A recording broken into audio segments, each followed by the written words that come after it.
인생은 만남의 연속입니다. 우리는 과거에 누군가를 만났기 때문에 이러고 사는 거예요. 그때 내가 그 인간만 만나지 않았어도 이렇게 살지 않을 텐데 라고 하소연하는 분이 있을지도 모릅니다. 또 어떤 분은 그때 내가 그분을 만나서 인생 성공하게 된 계기가 되었지 라고 감사하는 분이 또 이 자리에 있을지 모르겠습니다. 오늘 여러분은 이 예배의 자리에 나올 수 있었던 것은 과거에 예수 그리스도를 인격적으로 만났을 뿐만 아니라 계속해서 그분을 만나고 교제하는 만남을 이어왔기 때문에 오늘 이 예배가 소중하고 이 예배에 목숨을 걸고 이 예배의 자리에 나와서 하나님을 만나는 줄 믿습니다. 우리는 12월 21일 우리 12.2일 크리스마스 새생명 축제를 준비하고 있습니다. 오늘 오후 예배 때 그 새생명 축제의 발대식이 있는데요. 우리가 해마다 두 번씩 관계전도 맺으면서 전도 축제하는 이유가 있습니다. 그것은 좋은 만남을 위해서예요. 처음에는 전도 대상자, VIP 전도 대상자가 우리를 통해서 교회를 만나고 예배를 만나고 성도들을 만나고 기도를 만나고 그러면서 그들이 인격적으로 예수 그리스도를 만나게 될 겁니다. 우리는 이 전도를 여기까지 가야 돼요. 그냥 그날 어떤 행사라고 그래서 누군가를 데려오고 말고가 아니고 우리는 계속해서 예수 그리스도를 그분이 만날 때까지 인격적으로 만날 때까지 우리는 밀어주고 힘을 써야 됩니다.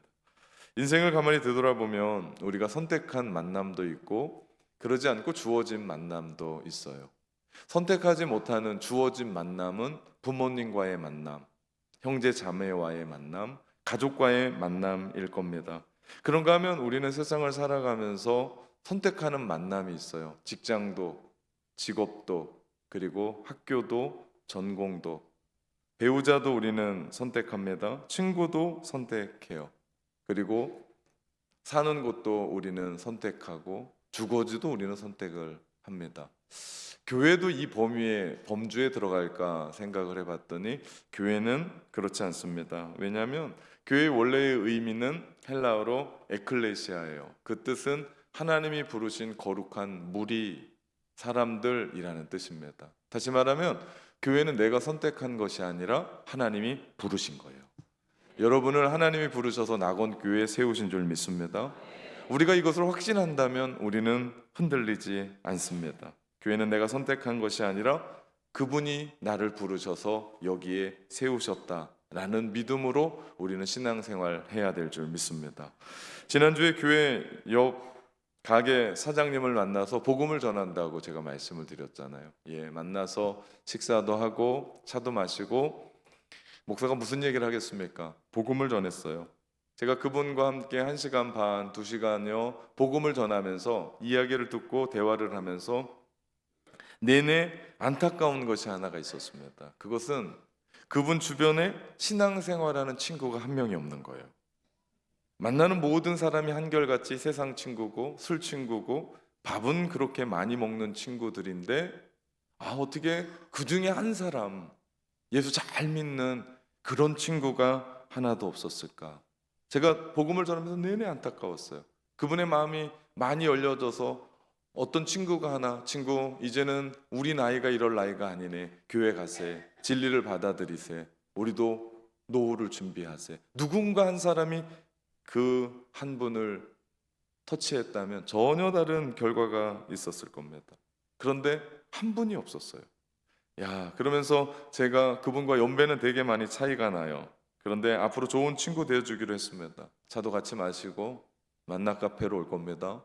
앞에 곰탕집에서 곰탕 한 그릇 먹고 동네 좋은 친구 되다 보면 결국 더 좋은 친구 예수 그리스도 만나지 않을까 기대해 봅니다.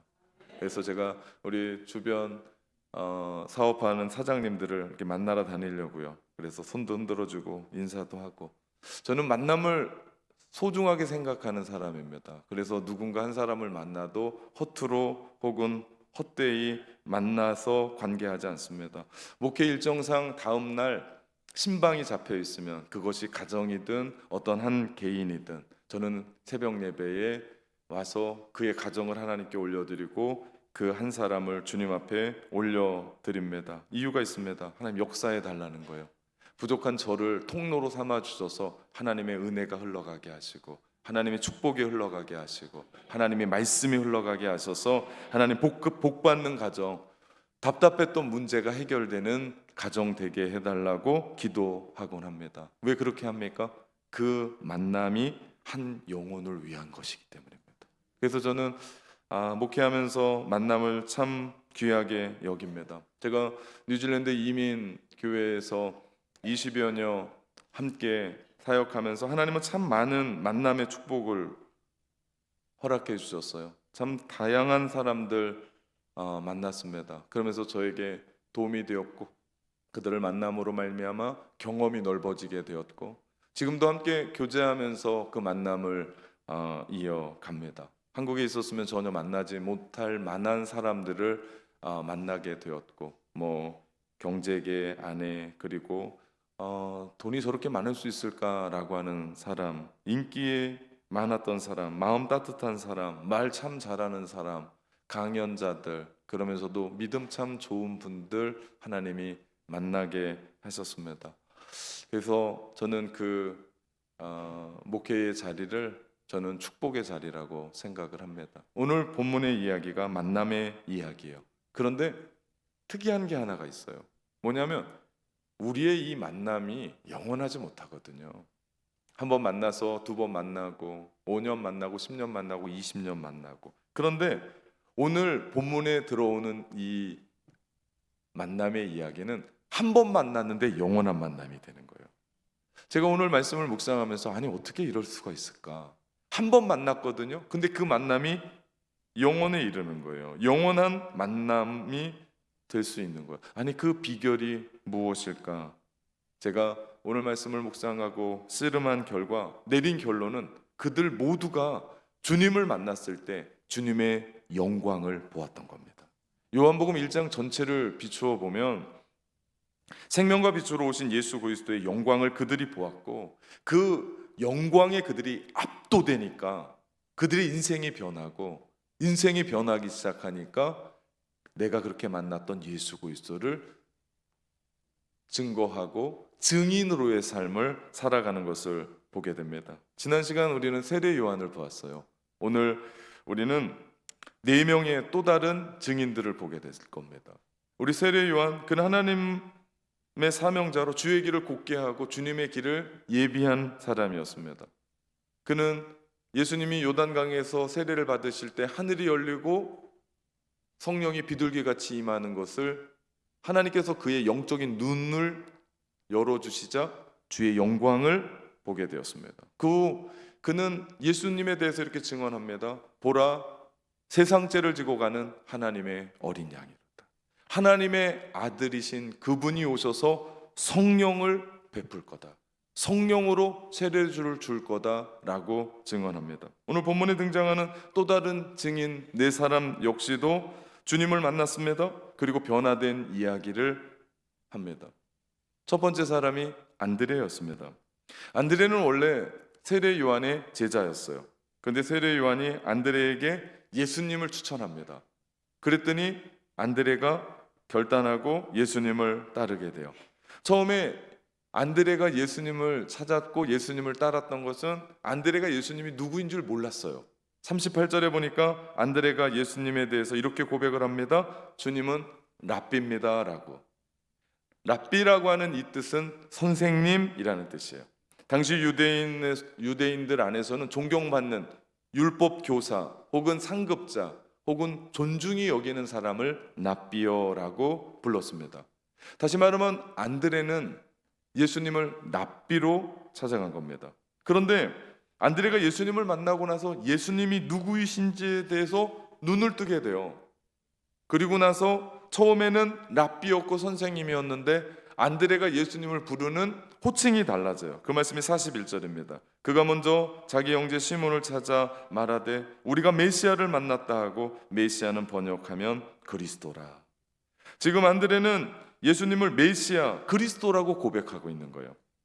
제가 궁금한 건, 아니 안드레가 예수님을 만났고 예수님과 대화하면서 무엇을 보았기에 처음에는 랍비로 돌아갔고 선생님이라고 했던 그의 고백이 그리스도요 메시아로 바뀌어지게 됐냐는 거예요. 오늘 본문에는 그것에 대한 설명은 없습니다. 그래서 우리의 거룩한 상상력을 발휘해야 되는데, 저는 안드레가 주님을 만나고 나서 대화하고 나서 깊게 주님을 만나고 나니까 그의 눈이 열려서 예수 그리스도에게 주의 영광을 보게 된 겁니다. 그러니까 그가 압도를 당했어요. 그러자 어떤 일이 일어났습니까? 자기의 형인 베드로에게 찾아가서 메시아 그리스도를 만났다라고 전하는 겁니다. 안드레가 주님을 만나고 나서 곧바로 예수님을 베드로에게 전해요. 너무 좋은 거예요. 너무 행복한 거예요. 여러분, 우리가 세상을 살다 보면 좋은 것이 생겼을 때 사랑하는 사람과 나누고 싶잖아요. 저도 목포에서 이런저런 모임들이 있는데 제가 가보지 못한 좋은 장소나 혹은 먹어보지 못했던 좋은 맛있는 음식점에 가서 식사를 하고 나면 그 주에 꼭 제 아내와 서진이를 데리고 보여주고 먹이고 함께 합니다. 이것이 사랑하는 사람에게 할 수 있는 선물입니다. 왜 그래요? 좋으니까. 네. 여러분의 표정은 전혀 아니에요. 네, 이걸 어떻게 설명해야 되나? 네, 너는 그런지 모르는데 나는 아니다라고 하는 표정입니다. 예, 분위기가 좀 그런데요. 여하튼 그래요. 안드레가 예수님을 만나고 나서 주의 영광을 보고 나니까 압도를 당한 거예요. 너무 기쁜 거예요. 그리고 사실 베드로와 함께 형과 함께 대화를 나눴기 때문에 메시아라고 하는 그 이야기를 형한테 가서 무슨 설명을 하지 않아요. 내가 메시아를 만났어. 그분이 그리스도라고. 너무 가슴 떨리게 복음을 전한 겁니다. 안드레가 예수님을 만나고 나서 주님의 영광에 압도되어 예수님을 메시아 그리스도라고 고백할 뿐만 아니라 그것을 증언하고 살아갑니다. 그렇습니다. 우리가 이 예배를 통해서, 찬양을 통해서, 말씀을 통해서, 기도를 통해서 우리가 예수 그리스도의 영광을 보게 된다면 그 영광에 압도되어 사람은 변하게 될 줄 믿습니다. 변할 뿐만 아니라 내가 너무 좋으니까 그것을 어떻게 해요? 가족들에게, 내가 너무 좋으니까 나의 친구에게 전하고 싶은 거예요. 아니, 그냥 좋은 건 그냥 얘기하고 싶은 거예요. 억지로 꺼내가지고 뭐 설명할 필요가 없어. 야, 진짜 좋아. 우리 교회 한번 같이 가자. 정말 좋아. 예수 그리스도. 이게 무슨 얘기입니까? 우리가 지난번에 봤던 사도행전 전체를 읽으러 갔던 사도행전 1장 8절, 오직 성령이 너희에게 임하시면 너희가 권능을 받고 예루살렘과 온 유대와 사마리아와 땅끝까지 이르러 내 증인되리라고 말씀하는 이 말씀과 일맥상통합니다. 왜요? 내가 주의 영광을 본 거예요. 성령의 능력으로 내가 압도를 당한 거예요. 성령의 권능을 받고. 그럴 때 우리는 주님의 증인으로 서게 될 줄 믿습니다. 그렇게 안드레에게 전도를 받은 베드로의 인생도 다이나믹해요. 처음에 안드레의 손에 이끌려 주님 앞에 왔거든요. 그랬더니 주님이 그의 이름을 바꿔주세요. 남자의 이름이 시몬이 뭐냐? 흔들리는 갈대. 너의 이름은 페트라다, 베드로다, 반석이란 뜻입니다. 내 이름은 이제부터는 반석이다. 그런데도 그 후로 뭔 얘기가 나오지 않아요. 그러다 누가복음 5장에 보니까 게네사렛 호숫가에서 베드로가 밤새 고기를 잡는데 한 마리도 못 잡았어요. 철저하게 실패한 그 밤, 실망하고 낙심하고 있던 그 밤, 예수님께서 베드로를 찾아오셔서 깊은 데로 가서 그물을 던지라고 해요. 여러분, 베드로는 갈릴리 바다의 잔뼈 굵은 어부입니다. 눈을 감고도 다 찾아다니는. 동틀 무렵에 사실 고기는 얕은 데 있지 깊은 데는 없는 걸 그는 알았습니다. 그럼에도 불구하고 베드로는 생명의 말씀을 듣고 그물을 던져요. 이게 웬일입니까? 물고기가 잡혔는데 그물이 찢어졌어요. 너무 많이 잡혀서. 그리고 그 물고기를 배 위에 올렸는데 배가 물에 가라앉을 정도로, 잠길 정도로 물고기가 잡힙니다. 그때 베드로가 겉옷을 챙겨 입고 예의를 지킨 겁니다. 예수님 앞에 나와 무릎을 꿇고 고백합니다. 주님, 나를 떠나소서. 나는 죄인입니다. 베드로가 갑자기 왜 그랬을까요? 아니, 물고기 다 잡았으면 그 물고기 수산시장에 나가서 팔고 돈 벌면 될 텐데 예수님 앞에 격식을 갖추고 무릎을 꿇고 주님 나를 떠나십시오. 나는 죄인입니다. 분명 동터오르는 그 자리에 베드로가 예수 그리스도를 통해서 주의 영광을 본 겁니다. 그리고 나서 베드로는 일평생 주님을 따릅니다. 또 한 제자가 등장해요. 그가 빌립입니다.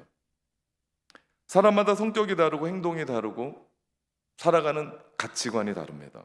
빌립은 그 누구의 제자도 아니었어요. 제가 안드레 설명했던 것처럼 안드레는 요한복음을 썼던 요한과 함께 적극적이었어요. 열심이었어요. 그래서 세례 요한이 혜성과 같이 나타나서 회개하라 천국이 가까웠느니라, 정말 범상치 않은 모습으로 나타나서 복음을 전할 때 그가 선지자인 줄 알고 따라가서 그의 제자로서 배움을 시작했던 아주 적극적인 사람이었습니다. 그리고 세례 요한이 안드레와 요한을 예수님께 보낼 때 그들은 결단하고 또 따라가요. 사실 세례 요한 그 스승이 추천하긴 했지만 그 당시 세례 요한은 유명했습니다. 사람들에게 인정을 받았습니다. 그러니까 요단강에 와서 세례를 받았죠. 그리고 그의 음성을 듣고 그의 말을 들었습니다. 인기도 있었습니다. 그런데 당시 예수님을 막 시작했었던 때, 아무것도 없었던 때, 이름도 없었던 그 유대 청년을 따라가라고 했을 때 안드레와 요한은 결단하고 따라갑니다. 그러나 오늘 본문에 나온 세 번째 증인 빌립은 그런 사람이 아니었습니다. 제가 말씀드리고자 하는 요지는 이런 거예요. 신앙생활은 다 다르더라. 누군가는 은혜 받는 포인트도 다르고 시점도 다르고 타이밍도 달라요. 누구는 목소리가 커요, 누구는 목소리가 작아요.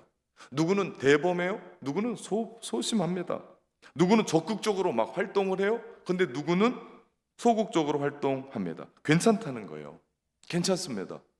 중요한 건 그게 중요한 게 아니라 정말 중요한 것은 그 사람이 누구든지 주님을 만나야 되는 거고, 주님만 만나고 날 때 우리의 눈이 열려서 주의 영광을 보게 될 때 우리의 심령은 새롭게 변화가 되고, 그렇게 되면 인생이 변합니다. 그렇게 되면 가정이 변합니다. 그렇게 되면 비전이 변합니다. 그렇게 되면 여러분의 자녀들이 변해요. 그러고 나면 변화된 그 모습으로 누군가에게, 이웃에게, 친구에게, 혹은 가족 중에 예수 믿지 않는 누군가에게 복음을 증거하며 증인된 삶을 살아간다는 사실이에요. 성격이 달라도 돼요. 열심히 달라도 돼요. 하는 일이 달라도 돼요. 근데 정말 중요한 것은 우리에게 주님을 만나며 주님의 영광을 볼 수 있는 영적인 안목이 띄어져 있어야 된다. 여러분, 그냥 교회 나오면 안 돼요. 이건 영적인 일입니다. 육적인 일이 아니에요. 영적인 일입니다. 그러면 여러분 사모하면서 기도하셔야 돼요. 하나님, 내 영적인 눈을 뜨게 하여 주옵소서. 하나님, 나의 영적인 귀가 열리게 하여 주옵소서. 하나님, 영의 일은 영이 해석한다고 그랬는데 성령으로 말미암아 나로 하여금 영적인 사람으로 성령 충만케 하여 주옵소서. 그렇게 될 때 우리는 변화가 됩니다. 교회에 나온다고 사람 변화되지 않아요. 변화되지 않으면 교회는 골치 아파집니다. 사람이 변해야 돼요. 그걸 제가 어떻게 합니까? 성령께서 여러분의 마음을 만지셔서 우리의 눈을 뜨게 하시고 주의 영광을 바라볼 때 우리는 반드시 변화되는 줄 믿습니다. 빌립은 그의 마음이 변화된, 마음이 준비된 사람이에요. 그것을 알 수 있는 대목이요, 43절에 예수님이 한 말씀 하세요. 빌립에게 너는 나를 따르라. 이르시되 나를 따르라. 그랬더니 또 빌립이 주님을 따라가요. 빌립은 말씀드렸습니다. 소극적인 사람이요, 나서기 좋아하는 사람이 아니에요. 그럼에도 불구하고 그는 준비된 사람인 것을 보게 됩니다. 그러니 주님이 한마디 했을 때 그것이 뭔 줄 알고 따라가죠. 나를 따르라. 모르면 머리 긁습니다. 도대체 무슨 얘기인지 못 알아듣습니다. 근데 빌립은 이미 준비가 되어 있었습니다. 준비가 된 빌립에게 예수님은 한마디 합니다. 이르시되 나를 따르라. 그랬더니 빌립이 주님을 따라갑니다. 저는 이 대목에서 또 궁금했어요. 무엇이 그를 바꿨을까? 무엇이 그를 바꿨을까? 성경은 설명하지 않아요. 그래서 또 거룩한 상상력으로 접근해야 돼요. 지금 예수님이 하시는 일을 빌립은 보고 왔을 겁니다. 요단강에서 일들도 보고 왔을 겁니다. 물론 세례 요한만 보았던 하늘이 열렸던 부분들, 또 세례 요한이 외쳤던 보라 세상 죄를 지고 가는 하나님의 어린 양이로다. 하나님의 아들이고 성령으로 세례를 베푸시는 이라는 이야기를 빌립이 듣고 있었을 겁니다. 그리고 그는 주님을 만났고 그 주님을 만났을 때 주의 영광을 보았고 그때 주님이 그를 부르시자 나를 따르라 그랬더니 그렇게 소극적이고 뭐 아니었던 사람이 주님을 따라가요. 빌립을 알고 있었던 주변의 사람들이 뭐라고 했을까? 빌립이 저런 사람이었어? 원래 저랬어? 또 다른 우리가 모르는 면모가 있었네. 사람은 오래 살고 봐야 돼. 그러면서 빌립에 대해서 궁금했었을 거예요. 무엇이 빌립으로 하여금 주님이 나를 따르라고 했을 때 따라가게 했었을까? 아무 말 없이 따라갔을까? 빌립이 메시아 예수 그리스도를 고대한 건 아니었을까요? 메시아를 찾았을 뿐만 아니라 갈망했었던 사람은 아니었을까요? 그래서 메시아가 손을 내미자 그것이 메시아의 손길인 줄 알고 그분이 메시아인 줄 알고 그분을 따라가지 않았을까요? 이것을 알 수 있는 것이요, 네 번째 증인으로 나오는 나다나엘을 전도하는 빌립의 모습에서 찾을 수 있습니다. 빌립은 뜨거운 마음으로 마을에서 함께 지냈던 친구를 찾아가서 이 이야기를 나눠요. 그가 나다나엘이었습니다. 나다나엘은 예수님의 12 제자 중에 한 사람이었던 바돌로메라고 이야기합니다. 성경을 보면 나다나엘은 이지적인 사람이었어요. 그리고 합리적인 인물이었습니다. 뭐 쉽게 감정적으로 휘두르고 넘어가고 그런 사람이 아닌 인상이 풍깁니다. 그런 친구에게 빌립이 말합니다. 45절 이 말씀을 풀면 이렇게 돼요. 이복의 친구, 구약에서 예언한 메시아를 내가 만났네. 그분이 나사렛 출신의 예수님이야. 자네도 한번 만나보게. 그랬더니 나다나엘이 비웃습니다. 그 말씀이 46절이요. 나사렛에서 무슨 선한 일이 일어날 수 있겠나. 이 말을 풀면 이래요. 이복의 친구, 정신 차려. 지금 자네 너무 나갔네. 우리가 메시아를 기다리고 있고 구약에서 예언한 그 메시아를 우리는 기다리고 있고 믿고 있고 오실 때가 다 됐다는 건 알지만 나사렛은 아니네. 나사렛은 아니네. 다른 곳은 몰라도 나사렛은 아니네. 근데 빌립이 이 정도 되면 나다나엘의 친구거든요. 구약을 함께 이야기할 정도로, 그리고 메시아가 곧 오신다는 것을 알고 믿었을 뿐만 아니라 기다리고 있었던 사람들이에요. 그러니까 나다나엘에 가서 무슨 설명이 필요 없어요. 구약에 예언한 메시아를 내가 보았네. 그가 나사렛의 예수님이네. 그런데도 나다나엘이 그것에 대해서 반응을 보이지 않자, 친구면 친구를 알잖아요. 이 친구는 이만큼 하면 넘어오고 이 친구는 안 된다는 걸 우리도 알고 있지 않습니까? 그럼에도 불구하고 빌립이 그만둬야 될 상황인데, 예전 같으면 그랬어야 되는데 이번엔 다른 거예요. 빌립이 막무가내인 거예요. 나다나에게 얘기하는 거예요. 그래도 친구 한번 와봐. 설명할 길이 없는 거예요. 왜 그래요? 빌립이 주님을 만나고 나서 주의 영광에 압도를 당한 거예요. 주님을 만난 거예요. 주님의 영광을 그가 보고 나니까 이분이 구약에서 예언한 메시아가 맞는 거예요. 그러니까 나다나엘 친구에게 다가가서 우리가 이야기했던 그분이라고, 내가 설명할 수는 없는데 와보라고, 만나면 안다고. 그러면서 빌립이 나다나엘을 이끌어갑니다. 나다나엘도 친구가 평소 같지가 않은 거예요. 나와 함께 대화하고 나와 함께 율법을 이야기하고 구약을 이야기했었던 그 친구가 평소에 그 친구가 아닌 다른 행동과 말에 나다나엘이 끌립니다. 그리고 예수님께 가요. 놀라운 것은 제가 빌립을 소개하는 말씀을 가지고 이렇게 해석한 것은 빌립에게서 뭔가 본 나다나엘의 행동 때문이에요. 그렇게 해서 예수님께로 간 그 한 사람을 통해 저는 분명 빌립이 예수님을 만나고 예수님에게서 주의 영광을 보았다고 외치는 겁니다. 그렇게 나다나엘이 예수님을 만났어요. 예수님을 만나는 사람마다 변화가 되고 새롭게 되고 역전이 됩니다. 주님은 나다나엘을 만나자마자 47절 이런 말을 해요. 보라, 이는 참으로 이스라엘 사람이라 그 속에 간사한 것이 없도다. 나다나엘이 깜짝 놀랐어요. 그러면서 주님에게 얘기합니까? 저를 아십니까? 그랬더니 48절에 빌립이 너를 부르기 전에 내가 무화과 나무 아래 있을 때 보았다. 당시 무화과 나무는요, 생명나무로 지칭해서 영원한 생명의 나무.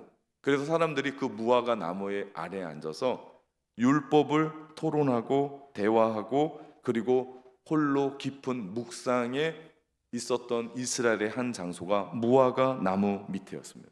주님은 나다나엘에게 내가 무화과 나무 아래 있었을 때 보았다라는 말씀은 이런 거예요. 나다나엘아, 너는 메시아를 간구하고 참 생명에 대한 내적의 갈망이 있는 것을 내가 안다. 주님은 나다나엘의 그 속 깊은 곳을 꿰뚫고 있는 거예요. 그러니 나다나엘이 얼마나 놀랐겠습니까? 주님, 저를 아십니까?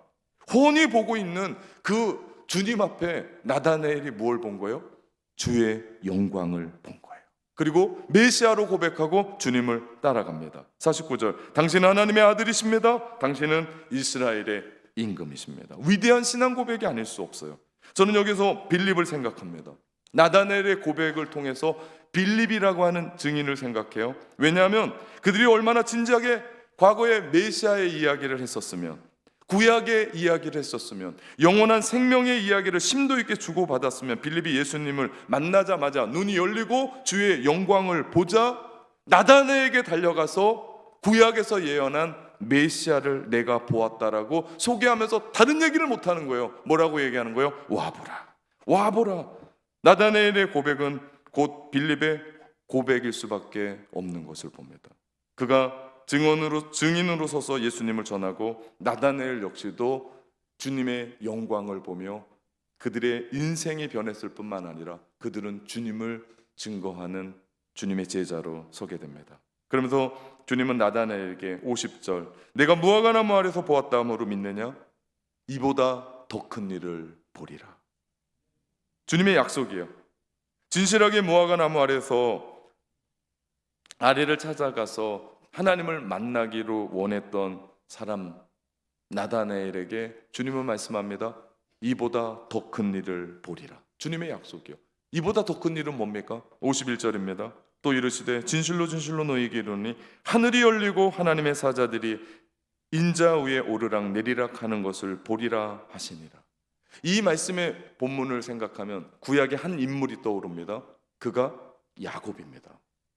야곱이 잠을 자면서 사닥다리 위에서 천사가 오르락 내리락 하는 것을 보았습니다. 예수님은 사다리 대신에 인자를 얘기하세요. 인자는 예수님 자신입니다. 이는 예수님이 세상의 구원자로 오셔서 하늘과 세상을 연결하는 중보자라는 얘기예요. 그러면서 나다나엘에게 얘기하는 겁니다. 나다나엘아, 너는 내가 무화과 나무 아래서 보았다는 것으로 감격하느냐? 너는 이제부터 나를 통해 수많은 사람들이 하나님께로 인도함을 받는 놀라운 일을 보게 될 것이다. 이 말씀이에요. 지난 시간 보았던 세례 요한, 오늘 본 안드레, 베드로, 빌립, 나다나엘, 이 모두는 생명과 빛으로 오신 예수 그리스도를 만난 후에 그 만남을 통해서 그들은 주의 영광을 보았습니다. 그리고 그들의 삶을 변화시켰을 뿐만 아니라 그들은 메시아 그리스도를 따르며 증인된 삶을 살아가는 것을 봅니다. 그들 모두 예수님과의 만남을 통해 예수님 안에 독생자를 십자가에 죽이시기까지 인류를 사랑하셨던 구원하시는 하나님의 사랑을 경험한 겁니다. 그리고 그들이 증인으로 당당하게 섭니다. 우리도 창조주 하나님을 만났고 생명과 빛으로 오신 예수 그리스도를 만날 때 말씀으로 우리 안에 깊이 들어오신 그분을 바라보며 우리도 이런 고백할 수 있는 줄 믿습니다. 내 눈 주의 영광을 보네. 기도합니다.